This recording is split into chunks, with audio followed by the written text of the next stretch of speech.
and we used to have a spray bottle of water that looked like sweat. And I said, I don't wear sunglasses when I go to the gym. What's this bullshit? You know, just let me do what I normally do. And I think that changed the way that the photographers approached workout shots after that.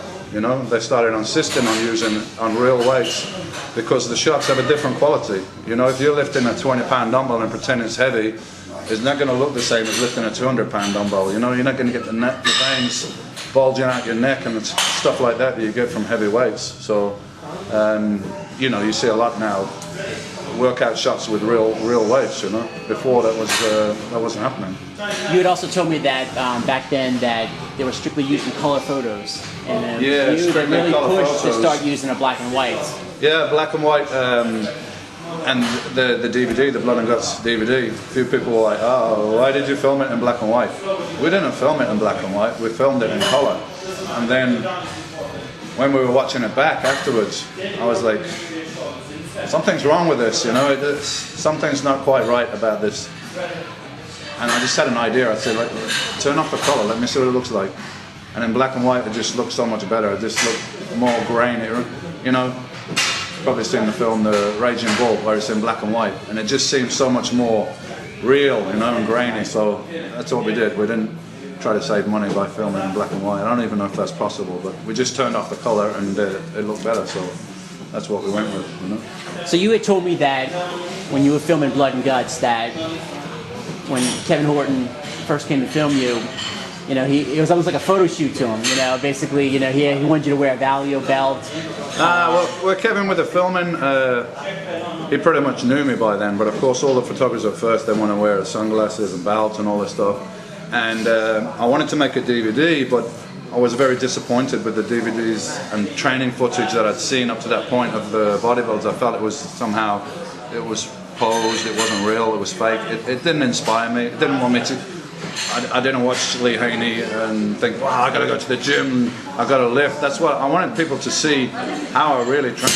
And that's how I really trained. Every day in and out, day in, day out was like that. So we wanted to capture that on film.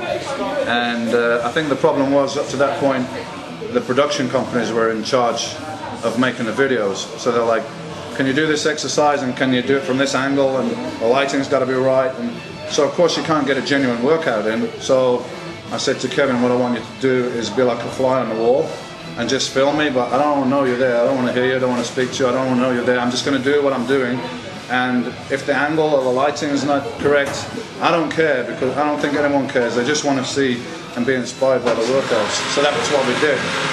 Actually, I got a very funny story. Kevin he was staying at my house and coming filming every day. So we did a back workout, yeah? And we did the whole workout, you know, bent over rows, 440 pounds, 500-pound pullovers, the whole thing, yeah? And then when I got home, me and Kevin were always joking, right? So when we got home, he was like, man, I got something to tell you. Well, what's that?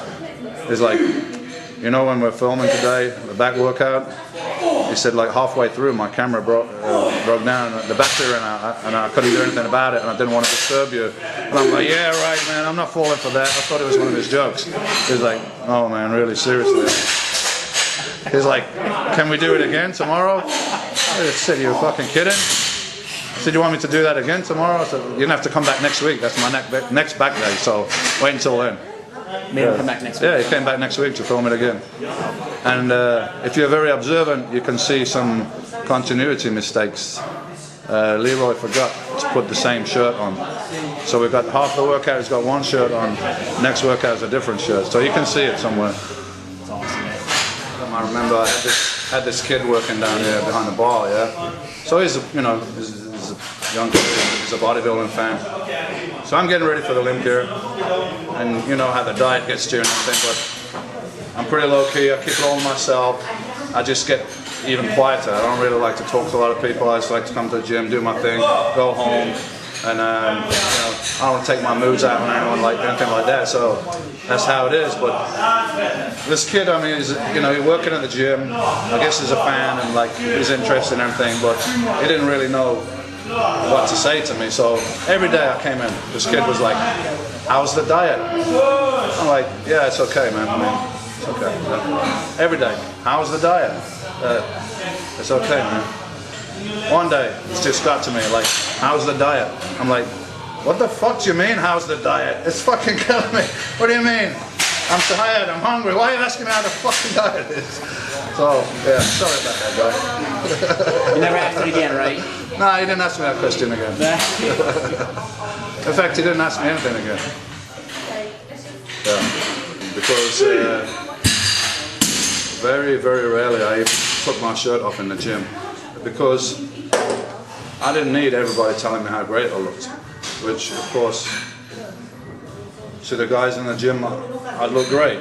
But I'm not competing with the guys from the gym. I know who I'm competing against and what my standards are and what I want to achieve. So it wasn't really helpful for me to be posing for people in the gym. So I used to do it at home. And then I had a couple of trusted people that I would, you know, ask their opinion probably 4 or 5 weeks out. And that's when we did the photo shoot, you know, with the black and white pictures, which everybody knows. Which again, that was a funny story because those pictures were never intended for the magazines, for the public. It was just for myself, for my record. Kevin was here and he took some pictures in the gym the previous year. So I said, well, I got an idea. Let's take the same pictures in the same spot. And, you know, I got a record of how I compared to last year and everything. And I just finished working out. So I just stripped off my stuff. Of course, I got my underwear on and my socks. People are like, why you got your socks on, man? Because the pictures were never meant for publication, so I don't think about it. I got my socks on, you know. And then Kevin sent them to Flex magazine, and like the rest is history, you know. Right. Yeah, I mean, it's great now. You got instant access to everything, like MD. You got the magazine, but you also got the internet. So it's almost like live. Like we do the play-by-play at the show, me, Sean, and Flex. It's live. It's straight on the internet. The pictures are straight on there. It's instant. But it wasn't like that before. We had no internet. You got to wait, like you have the Mr. Olympia or the Arnold. You got to wait 3 or 4 months before that show report is on the newsstand, and you get to see the pictures and talk to all your friends about it and everything. Yeah. Actually, the phone used to be ringing off the hook here after the Mr. Olympia, like to find out, you know, who won, what's the results. Yeah. So straight after the contest, you know, we used to ring up from the States and tell the guy at the gym what the top 12 was. He used to post it up, and then all day you've got on the phone, yeah, here's the top 10, here's the top 10, you know. Now you can go right on the internet. So there was a newspaper in England, which obviously is quicker to print than a magazine. There was a newspaper here, this Pumpkin Press, that Peter McGough used to do. He went on to work for Flex magazine. So that was the quickest way to get your information. It was probably 3 or 4 weeks after a contest you could get a hold of this and see the pictures. So that was new back in the day, you know. Mm-hmm. And I know even a lot of pro bodybuilders in the States used to get that sent over to them because it's got all the news in hot off the press. So that's the best we had in those days. You know, I remember we used to go to the bookstore, to the magazine store, just waiting for those magazines to come out. So now the guys are spoiled with information, you know. Real time, yeah. Yeah. And we got counted up 52 covers on the gym wall here, which I'm sure it's not all of them because some of the covers are in other countries and I never get to see them, but it's a pretty good collection, 52 covers.